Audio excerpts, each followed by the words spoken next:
Hey there, record heads. Make sure to check out bagsunlimited.com for your vinyl record supplies. Bagsunlimited.com supplies record stores and collectors around the world with protective sleeves, archival storage supplies, record storage boxes, protective vinyl shipping mailers, and tons of other durable solutions that'll keep your records safe for years. Just go to bagsunlimited.com and check out their audio and record supplies. That's bagsunlimited.com. And now, on with the show. Welcome to The Vinyl Guide, the podcast for record collectors and music nerds. Here's your host, the biggest record nerd of them all, Nate Goyer. Oh, what is this, episode 473? Holy moly. Hey everyone, it's Nate. Welcome to another episode of The Vinyl Guide, the podcast for record collectors and music nerds. And today, dear people, we are speaking with the duo behind the new project, Yesness. And these guys are Damon Che of Don Caballero and Kristian Dunn from L1011. Both fellows are on the show today discussing this brand new Yesness project. It's very cool. I encourage everyone to check it out on streaming or grab it on vinyl. We talk about writing and recording their new album, See You at the Solopsis Convention. It's available November 22nd. We talk about the dread of labels like math rock and post rock. We talk about releases and reissues from their other projects and tons more. Anyway, Yesness and their new album, See You at the Solopsis Convention, that is out November 22. Yesness is about to go touring.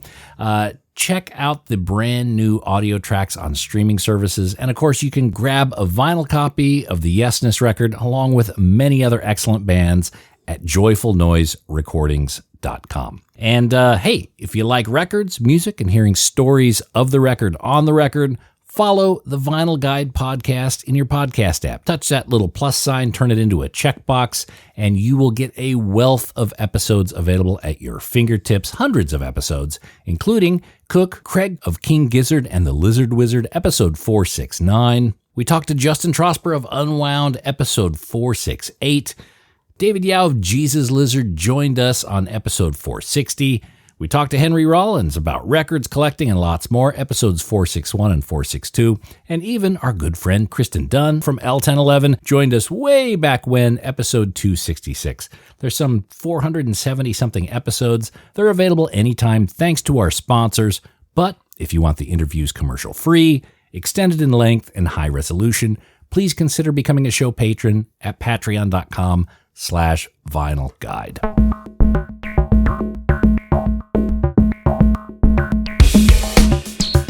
All right, that's enough of my jibber jabber. Let's get into our conversation with Damon Che and Kristian Dunn of Yesness. All right, well, this week on the Vinyl Guide, ladies and gentlemen, Damon Che, Kristian Dunn of the new project Yesness, and the new album See You at the Solopsis Convention, November 22nd. Now, I understand this band is a bit of an arranged marriage from Carl. Is that correct?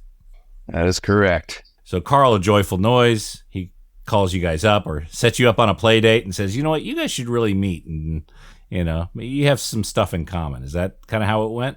Kind of, yeah. I mean, it started off because I play in another band called L1011. As you know, I interviewed with you a few years ago. We still listen to Tautology quite regularly.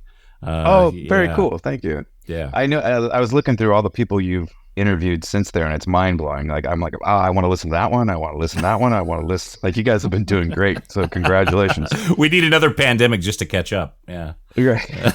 But anyway, so I had written, I think, 25 songs for the next L1011 record, which is way too many songs, and overwhelmed my drummer in that band.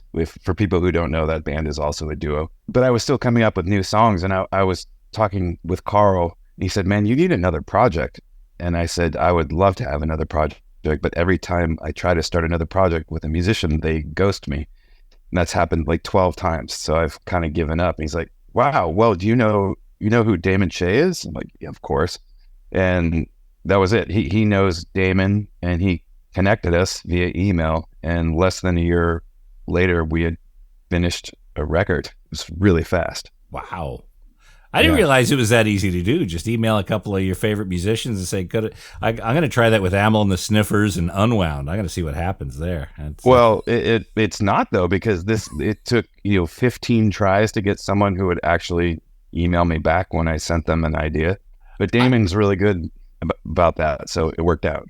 I find that extremely hard to believe, just because, not only you, Kristian, but Damon as well. I mean, you guys are very well known in your field. I'm sure there's been projects that you guys have auditioned for, or even, had their name floated against that may not have happened, but just your name being in there is quite a telling tale. Yeah. Well, thank you for saying that. But these people who I tried to work with, a couple, some famous musicians too, who you would think would be very pro and stuff. They just, yeah, sounds great. Yeah, let's do it. Let's start exchanging some ideas, and poof, just never hear from them again. It's really maddening. Thank God Damon wrote back. They call that a California no, I thought. I've never heard that, but you. I like it. Yeah. So, both of you guys have big jobs on stage, a lot of space to fill. And Kristian, we've spoken about this before. You need to orchestrate a lot, and the other position of percussion and drums is no small feat either. How does this music come together, especially when you guys are on different ends of the country? Well, yeah, we end up culminating from quite a large group of possibilities. And then you get the best of the best when we reap the harvest of the tunage we decide is the good stuff. How long did it take for you guys to kind of get in the same room? I mean, I imagine you're sending demos and ideas back and forth. Oh, almost a year. It was all MP3s back and forth, and the good stuff.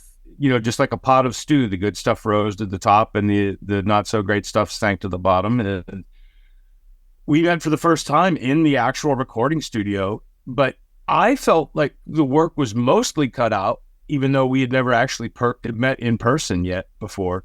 And then, a few things got changed at the very last minute, but for the most part, we stayed true to the arrangements we came up with, shooting threes back and forth, and the refining process of doing that, frequently. Was there an overabundance of material? Did you guys find yourself like, oh, geez, we're going to have to drop some of these songs that we really like?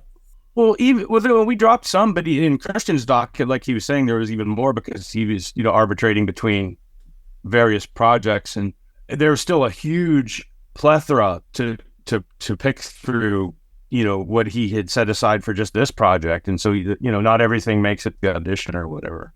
But I mean, that's the thing, because then we were not sneaking stinkers on the full length release to fill space. It was all good stuff. You get all, it's like, if anything, we had to omit one or two others that you might have actually liked, but you won't get to hear maybe ever. Who knows?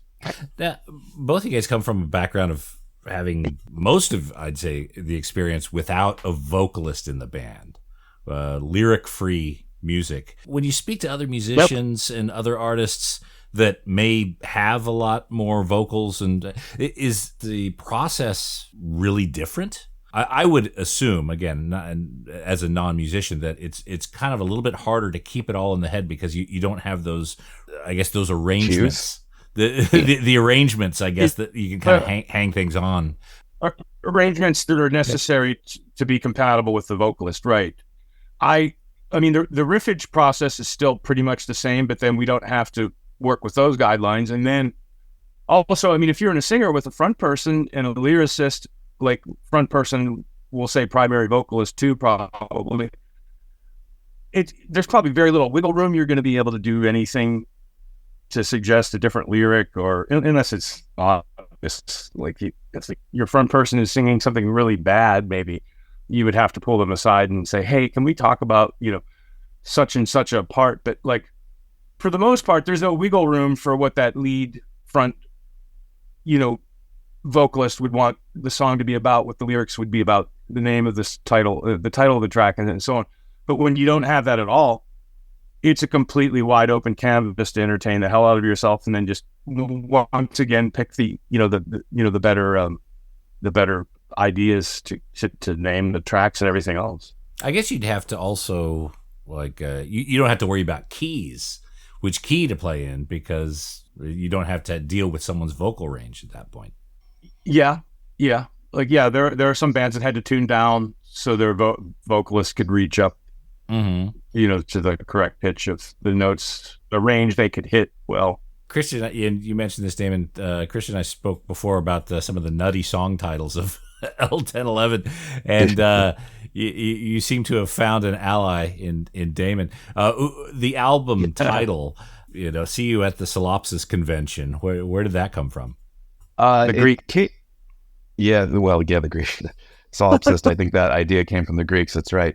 But there was a interview I heard with, I think it was Richard Dawkins, and he was relating a story that he had, in a previous interview, he had said, "Sometimes I feel like a solipsist." And a couple months after that interview, he was at a convention or something, and some woman came up to him and said, "Wow, it's great to meet another solipsist," which is really funny if you know what solipsist means. So that just stuck in my head, and we had a few different ideas for what the title might be, and that one really stuck. We both really liked it because it's humorous. There's an absurdity to it, but we're also saying, we'll see you at the convention because we're going to be there too. We're with you in this. Yeah. And the different song titles, because in terms of the creation of the songs, I guess the first riffage comes from you, Kristian. Would that be fair? Yeah. Typically, I come up with some ideas and I send them over to Damon, and then he adds drums to them and sends them back. And almost always, I freak out and say, "That's amazing." A couple times here and there, I might suggest something different. He's really good about trying something different, but with someone like him, virtually anything he sends along is pretty mind-blowingly good. So it goes really fast in this band. And how do the song titles come about? Because again, there's no vocalist, there's no lyrics. When you first send him the songs, is it song idea 1, song idea 2, or do you already have something in? Okay. No, it's usually what I do is I just put the date. I put idea 5.6.24, May 6th, 24. And just so we can find them again, it's so we can organize them in the file. But Damon and I are texting each other song titles almost daily. We come up with song titles that make us laugh or kind of make us think or whatever. And we just have this giant list. And as like he was saying before, the cream rises to the top kind of thing. We kind of slice off the ones that we think might work and then might actually fit with the song. And sometimes they're funny. Sometimes there's a little meaning behind them. Like there's a title on the record called "Fire When It's Broken," which just sounds like an absurd gibberish phrase, but it actually is a reference to Carl, the guy who got us together, to his daughter, because we actually stayed at his house when we made the record, and his daughter, he had put a bunch of photographs that he had taken up on the wall, and his daughter had named them all. And there was one that was a bunch of broken red and yellow Legos on the ground, and his daughter named that photo "Fire, When It's Broken," which we thought was really kind of smart and adorable. And the music actually kind of fit. It ended up being kind of a dedication to his daughter, and it gave the song more emotional resonance. But sometimes they just make us laugh. Like we have a song called "Horror Snuggle," which just made us laugh. So you start with the idea, and the song or the demo is called, May 15th, 2024, track 1, then maybe there's a couple tracks. So it goes back and forth like that, and then eventually you find a title that sticks. Do you ever find a title, something that makes you laugh, that you then reverse engineer and make a song about per that title? Not yet. That might come. I do that in L1011 sometimes, but in this project, it seems like it's been the music first each time. For me, it's the same as my previous band. It's like giving out names to a litter of puppies. The puppies came first, the songs came first, but then the names are on a list, and then you distribute the names to the litter of puppies. But the challenge with that, though, is once you name the puppy, you have to keep it. So at some point, you may end up. We're stuck with all the goofy names we named our songs. Yeah, even the overflow songs, you have to keep. Well, those become B-sides and different kind of unique other tracks. Yeah, there was we did I think it was a flexi disc with the vinyl, the first run of vinyl. That was one of those demos that they're gone now. Thankfully they sold out really quickly, which was very sweet, made us feel good. But so we've already done one demo, released one demo for people to hear, And the name Yesness, how did that come about? I was just expressing the degree of quality I thought we were dealing with in regard to a particular track, and I just emphasized yesness. Often I would end emails with bestsome or bestness or, words that weren't really words, but then when reacting to one of Kristian's tracks, I just wrote back yesness, meaning I really like this. I hope that's clear. Really like it, like big letters, yesness. And then he's good at that. Like I'll just be whittling, and he'll, pick up these wood scraps and say, no, wait, this is usable here. And that was another instance where he did that. It's like, it was just something I just uttered, but then becomes IP, a usable IP. Were there other names that were bandied about?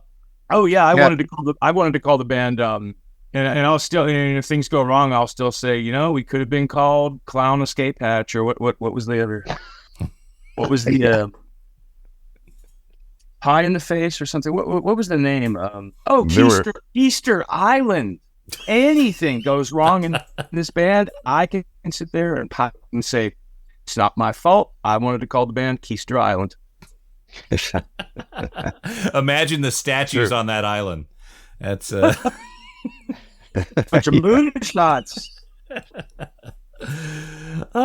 So, David, you're very much associated with the term math rock, and I want to know. Not anymore. I want to know how you feel about that. Is that a term you embrace? Do you feel funny about it?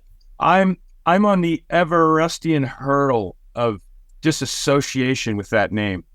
And I will let you know when I get to the next camp base how things are proceeding. If I fail miserably, the next time we speak, I will nod my head yes. In different times. Okay. Well, I'm not too into the name. I'm not too into the name math rock. It is in so many words. I'm not too into it. I think I find it's a little bit on the name calling side of things. Like a poor Swerve Driver in Lush, you have to get called shoegazer. That's even worse than math rock. But I think they should put up a fuss about that, just like I'm putting a fuss up about that. Well, actually now they're called shoe geezers. Yeah. No, we just had them on the show. They're fully embracing shoegaze. They got a new album to prove it. So yeah, but yeah, at some point, I understand genres can become very limiting. Sometimes you just get tired of hearing it. When I first heard math rock, I got it straight away. But I don't know if that's almost like if you're tired of it, or if that's something you don't want to be associated with. Well, it's like you said, it's limiting. It's like, if you're in prison and you have no way out, it's very, very difficult to get rid of the nickname bunk, perhaps. But when you're not in prison and you can go anywhere, go to any country in the world, you're free. Well, then it's like you have more of an opportunity to say, I don't care for that name calling, that term bunk muffin. Let's do away with that. Well, also, I think it's Damon and I. Neither Damon nor I listen to math rock or post rock. Post rock's the one I get all the time, and I don't like post rock. I don't listen to it. I think it's boring. I don't like math rock. I don't listen to it, and I think Damon's feels the same way. So it's just weird when people say that's what we are, because we don't listen to that kind of music. I mean, maybe we are, but we always argue that just because we use odd time signatures doesn't mean we're math rock. Radiohead uses odd time signatures. Pink Floyd does. The Beatles did. Nobody calls those bands math rock. So, but we can't help what people say. So, if some giant motion picture studio wants to make a new hit film, or hopefully new hit film called math rock, and they want us to do the musical score for it, obviously we'll be changing our tune faster than you can sell me a shoe. But until that happens, I don't really care for the name. And Kristian, you mentioned you don't listen to music that's too akin to what you make. What is on heavy rotation these days?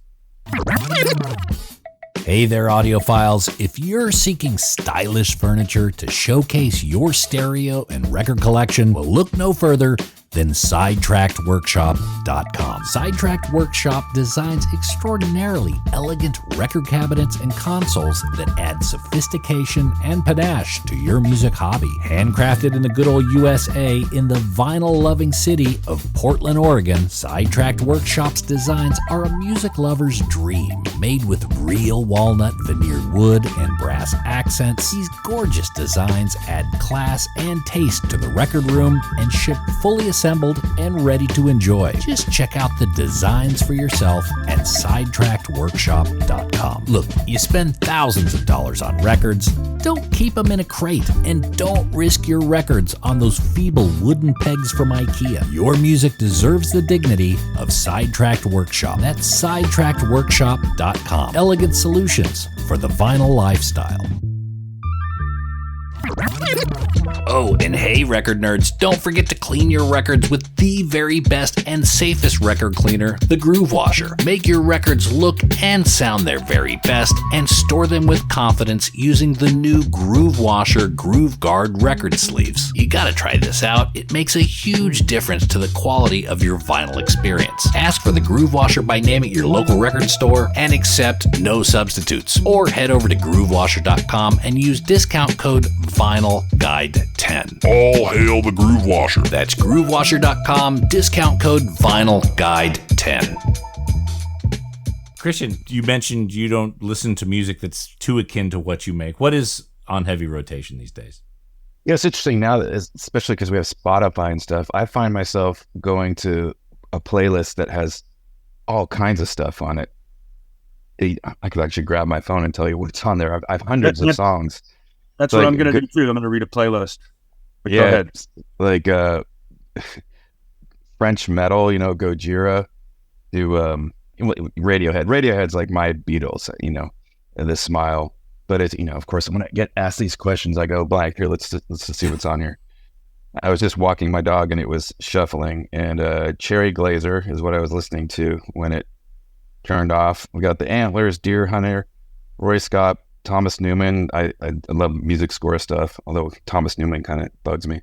Low Roar, Alabama Shakes, Low Fang, The Gap Band, Thin Lizzy, Echo and the Bunnymen, Battles, Bad Bad Not Good, Queens of the Stone Age, Lucius, Block Party, Shiner, Number One Dads, Races, Astronauts, etc. Archers of Loaf, Bag Raiders, Morrissey, David Bowie, Journey, Low Moon. See, I mean, it's kind of all over the place. Most of them have vocals, Do you make your own playlists, or do you just kind of put it on shuffle and just let the algorithm throw stuff at you? That usually doesn't work for me. Like, I'll pick a song I really like, and I'm like, all right, make the radio, let's see. And then I find myself skipping the songs. I'm like, like the algorithm is hearing something in the song to make the playlist that maybe I'm not hearing. That's not what I'm getting out of it. That's probably why the people who like L1011, for example, say they love post rock. I'm like, I don't like post rock. So they're obviously hearing something in my music that I'm not hearing. And I think maybe that's how it is on my playlists. The algorithm just is hearing something different than what I'm hearing. I don't know. With L1011, and I can speak for my household, my wife and I really enjoy it. And it's great for certain moods, but it's not for every mood. Right. No. And so that's why you get those responses. Could be. Sorry, Damon, you're going to say something? I was going to say, even if I have a little bit of good luck with an algorithm playlist, or even just listening to the radio station, I find that it's a short matter of time before the bliss I had just previous kind of like slipped into the stream of will be just rudely interrupted and body slam me with some Four Non-Blondes. So that's why I make my own playlist. There's no substitute for the truth. So, Kristian, with L1011, the album New Year's Eve, it just kind of came as a follow-up of Tautology, and Tautology being this, triple record. Did I get that right? I saw you do this. Was that? Oh, well, you said follow-up. Yeah, it came next. It came next after Tautology. But it was not. I was wondering if you meant it was like related to tautology. No. Okay. No. Yes. Chronologically, yes. It wasn't Yes, Tautology Strikes Back. It was the fall. Yeah, exactly. That's what I thought you meant at first. No, but Tautology again, 3-record set, huge statement, big undertaking. The approach to New Year's Eve, I'm assuming, is a much simpler approach. Came out with a single album. What was the thinking after following up such a large project? Well, I'd been saying for years I just want to release shorter records more often, and then I end up making a triple record, which I've been trying to make shorter records for years, and I tried it with Damon when we got Yesness together. Like I was like, yeah, let's do like 6 songs, like a long EP, and he was very passionate about it not being short, and he can explain why, and he convinced me. It's like, no, it should be a 11, 12 song full length, and that's what we ended up with. So someday I'm gonna live my dream of making shorter records more often, but I keep not quite doing it. I mean, New Year's Eve and Valley of Fire are shorter records. They're 5 or 6 songs each. They are shorter, so I'm kind of getting there. Were they conceived kind of around the same time? Because I noticed there's a lot of very common kind of. Okay, all right. Yeah. They were. They're related to each other. There's even some shared melodies if you listen closely. So they are related. So you couldn't help yourself. You had to create kind of something larger and use your illusion at chop it in half. Yeah, my producer was like, "This should just be one record. It should be one super record." I'm like, "No, let me have my 2 small records." And Damon, why were you hell bent on a longer release? For a debut release, I felt that it should be a full length. There's something about a debut release being a full length that seems crucial in a way, I guess. I don't know. Mm-hmm. A debut, not always, every record in the discography, but definitely the debut. I get the notion, you want to stake your ground. You want to have a little bit of an entrance when you have a new project like this. Yeah, you could phrase it that way, yes. All right. The original plan or the thinking, the original idea was a couple of EPs. Was it pretty quickly evolved into a full length? It was pretty quick. I think when I threw out the idea of why don't we do 5 or 6 songs, Damon pretty quickly was against that and did a really good job convincing me why, which was not a problem because as is quite obvious now, I come up with lots of material really fast. I don't know that all of it's any good, but I do come up with a lot of ideas. So since I'm prolific that way, and Damon was really fast too, and turning his parts around and sending them back to me, and it's like, oh yeah, we could easily have 10 songs or more, which we did. So and they're all, even though it's a full length, I don't even remember how many songs, 11 or 12 songs. They're pretty short songs, so it's actually easily digestible, I think, for someone hearing it the first time. And just like previous projects, it's all designed to also be played live. So all of these songs. No. Oh no. Okay. No, which is kind of a problem now because when I wrote the songs, I didn't worry about how to do it live. I would have 4 parts come in all at once. Even there's some piano on there. There's one song that has keyboards, which I never done before. All the keyboardy sounding stuff on L1011 record is me with effects, and it is on this too. Like there's a lot of songs that sound like they have keyboards, but it's me. But there's one song that really does. Anyway, now we're faced with our first tour, and I've got to figure out how to arrange these things. And I have 2 hands and 2 feet, so I've got to kind of do one part at a time. And then we've written a bunch of new songs that we're going to play live, and those were written with the live show in mind. So the show will probably be about half songs from the record and half brand new songs, which we will road test on these upcoming tours. And then at the end of the last tour, we'll record our next record. Okay. So this isn't a one-off. This is a foreseeable future, be putting out some additional music, yeah? Hopefully. Oh, yeah. And have you guys rehearsed the live stuff yet? I mean, again, being other sides of the country, how much time are you going to have before those first gigs in January to work it out?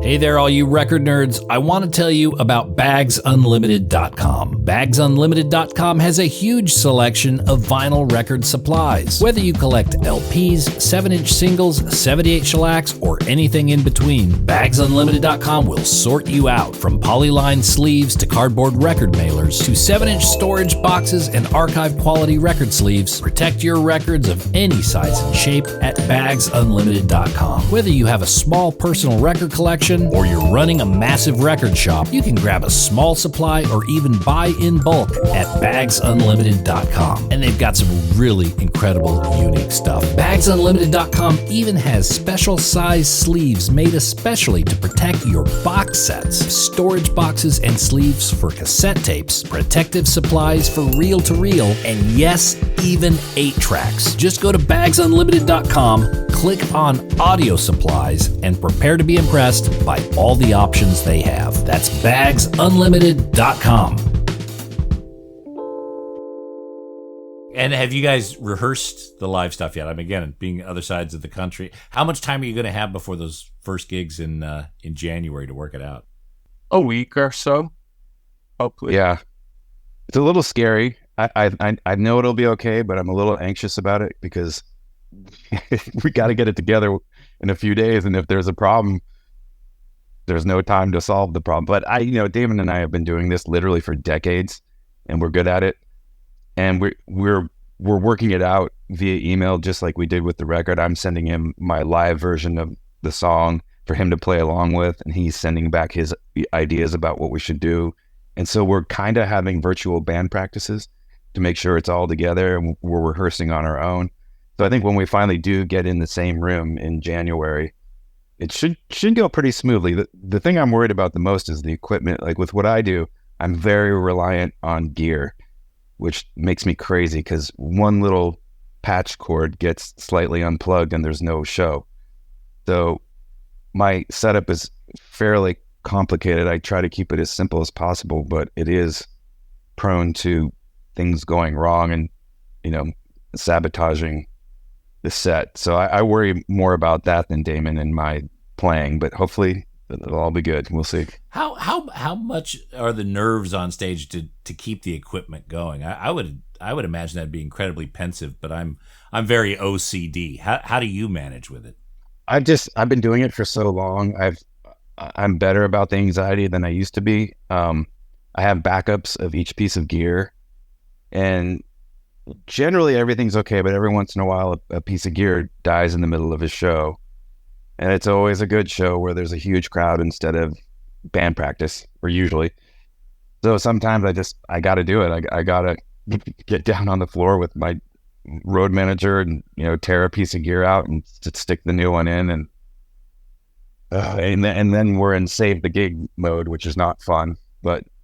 But over the years, just doing it again and again and again and again, I figured out how to get through it and still make it entertaining for everybody, hopefully. And sometimes I'm quick about what the problem is. I'm quick enough that maybe the audience doesn't even notice. So we'll see with the Yesness. If anything, this is a little simpler because Damon plays acoustic drums only, whereas Tim, my drummer in L1011, has electronic drums in addition to acoustic drums, and his electronic drums go into my looper pedals and then back to him. So there's an added complication. So if anything, this is a little simpler. So fingers crossed. Damon looks like he may have some thoughts on this. Well, I've watched enough live L1011 videos on YouTube, and I don't think we're going to have any problems. I mean, kind of like how cats always land on their feet. I'm not worried. Yeah. It'll be a special gig no matter what happens. Also, and I think we talked about this last time, Kristian, is playing overseas, different voltages, different things like that. Any plans to take Yesness beyond the U.S. borders? I think it'd be great. I mean, we already got an offer from an agent to do Europe and Australia, and we were like, whoa. Like, our record's not even out yet. Hang on a second. Because to us, it seemed like a little soon to be booking something like that, and we were very grateful for the enthusiasm. But we're like, let us get one tour in the U.S. under our belt first, just to make sure this is okay. Well, don't miss the good surf season here. I know. I want to come down again so badly. Believe me. And the album cover. I was trying to make sense of what the album cover is. Could you help share some insight as to why that was selected? I'm always searching for the more stark imagery, but the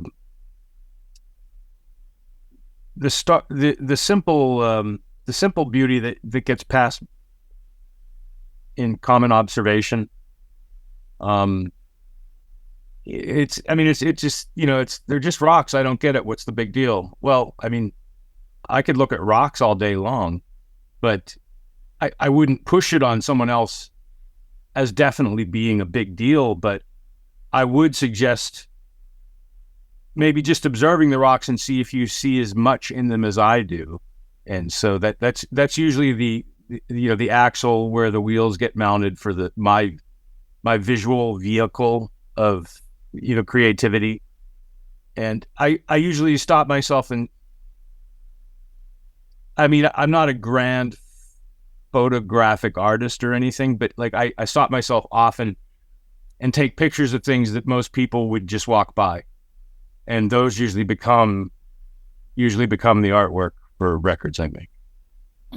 Okay, so this is your picture. You took this photo. Oh, well, yeah. I mean, not to toot my own horn, like into overkill mode, but yeah, as a matter of fact, yes. Since we were discussing that, I thought that you had already, I had assumed you already had prefaced that, but yes, I did take the photographs. Does it tie into any material on the album, or is just its own kind of inspiration point? I think it's thematic with many of the moods of the compositions. I mean, maybe I'm smoking a different kind of goofballs, but I would go out on the limb and go that much. Yeah, I definitely, when he sent that image over as a potential photo for the cover of the album, I and a bunch of people at our label had the same reaction, like, oh, yes, yesness. For me, it fit perfectly. I think there's a lot of symbolism in that sort of monolith overlooking nature. It kind of, for me, it fits perfectly. But that sort of thing, it's kind of a Rorschach test. People can see what they want in it. We're not hitting anybody over the head with any obvious symbolism there. But it is kind of obvious to me. I don't know. But I just thought it was a really striking image, and hopefully our music is striking too. Well, look, I've enjoyed the music. I've only seen the picture is about a size of a little bigger than a postage stamp. So once I get the record, maybe it'll draw it all together. Now, I know Kristian and I, we've talked, he's not that big of a record nerd. Damon, are you a bit of a record collector? Do vinyl records mean too much to you? To answer your question, though, yes. And I have had the pleasure in my later years of like being able to upgrade my my vinyl experience.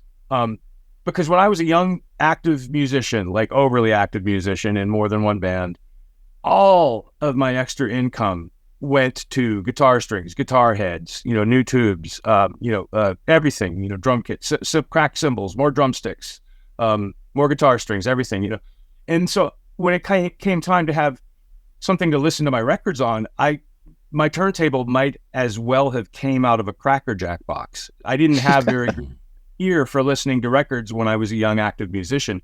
And now that I'm older and I don't have that extra income being siphoned up by all the musician kind of expenses, I've been able to spend a little bit of money on a few decent phono preamps and so on, a better tone arm, a better so-and-so, a better plinth and all that business. And so, yeah, it's been really fun listening to all of the old records, hearing some things in them you had never heard before.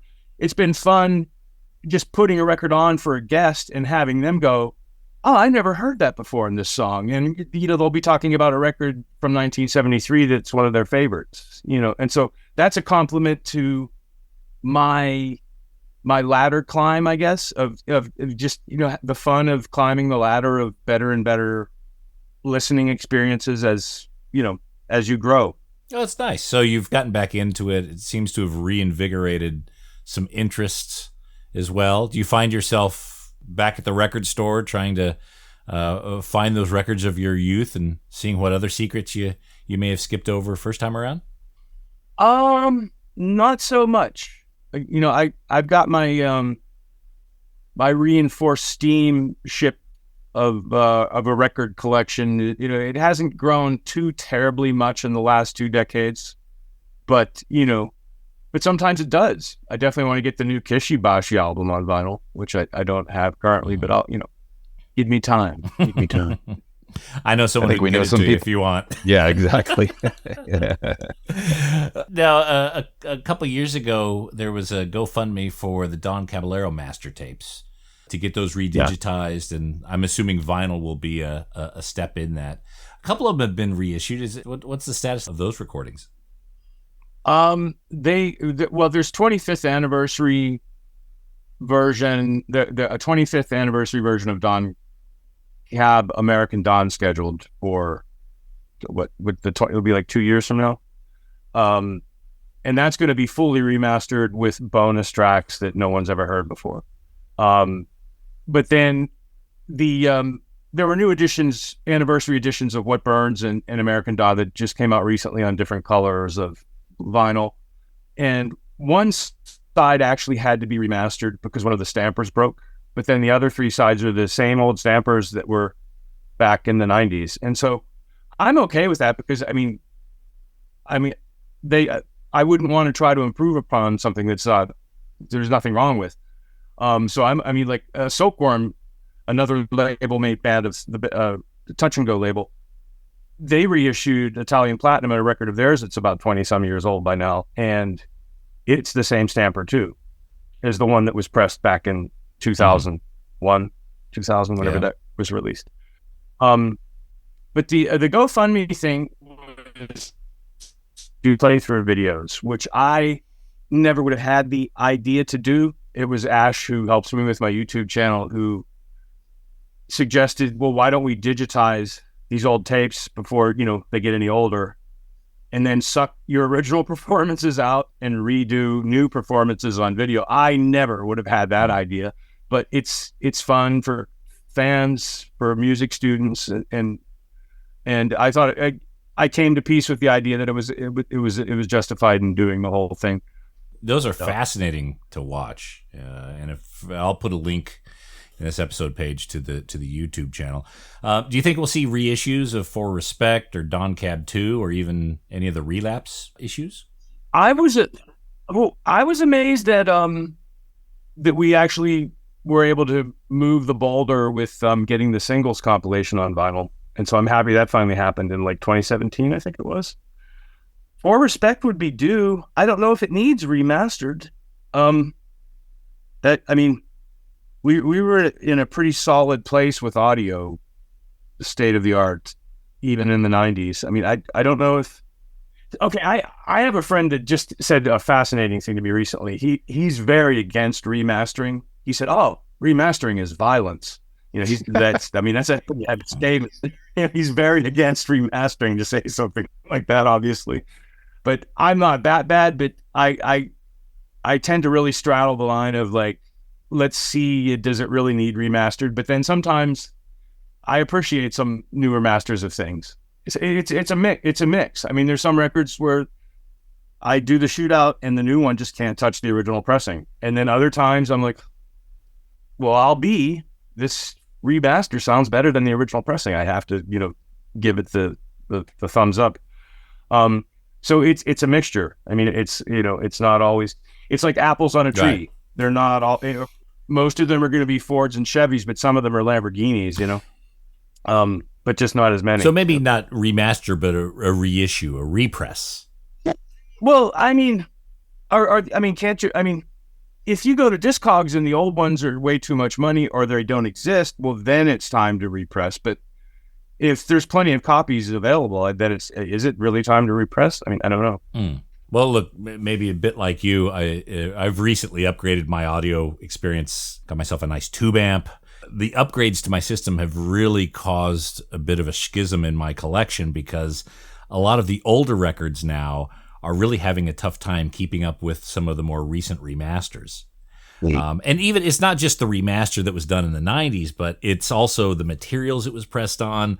The record pressing plants weren't perhaps as quality focused at the time as they may be now. I know that's not universal. I'm speaking generalized, but I've found a huge difference between some of the older records, the original presses that I used to covet, and some of the reissues or remasters just now sound better with the additional equipment. I mean, I hate to sound like a glutton, but the best thing to do is to have all the pressings and then make up your own mind which one sounds best. Yeah. When it comes to your favorite records, you're going to do that anyhow, unless you're nothing like me. Then, oh, geez, I've got 10 copies of Funhouse. So, yeah, that's right. It's still not enough. And well, here, perfect example. Gatefold first pressing sounds the best, right? Oh, of course. It's that extra piece of cardboard. Yeah. Okay. Have you ever heard everything in between the speakers and the stylus is snake oil? I have. Look, and I find it really hard to believe when someone spends $1,000 on a cable that it's going to make any significant difference. Besides, I'm also north of 50, so my hearing is the arc is going to be shaping down pretty rapidly. So I need to put my bets where I know it counts. No, you just need to send your ears to the eardrum gym, man. You can keep your senses sharp. Don't give up. I'm not giving up. Eardrum push-ups. I'm not giving up. I go to every gig with just the massive earplugs because I think I'd rather lose my sight than my hearing at this point. You know. Yeah, it's a tough one. Yeah, I can't. Yeah. Well, now I brought the conversation down. Thanks. Anyway, so Damon, Kristian, thank you so much for joining us here and putting up with our record nerd questions. I'm really enjoying the new record, the Yesness. See you at the Solopsis convention. Can't wait to get a vinyl copy. And people can get one over at joyfulnoiserecordings.com.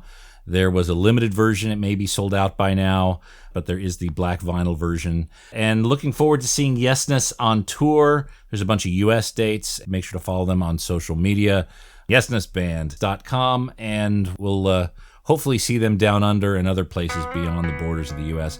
Damon, Kristian, thank you so much for joining us. Thank you. You betcha.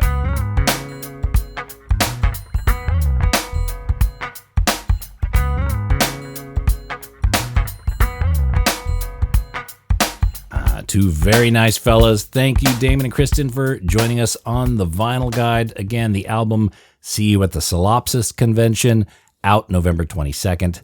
JoyfulNoiseRecordings.com, and make sure you check out their touring dates at yesnessband.com. Alrighty, that's it for this episode of the Vinyl Guide. Thank you everyone for tuning in. Appreciate all of you who are sharing these episodes on social media. That's a huge help. And of course, those of you who are writing positive reviews in Apple Podcasts and Spotify, giving us them 5 out of 5 or 10 out of 10 stars, that's hugely appreciated. And we'll be back shortly with a brand new episode. So until we talk next time, get out there and buy some records, people. Cheers.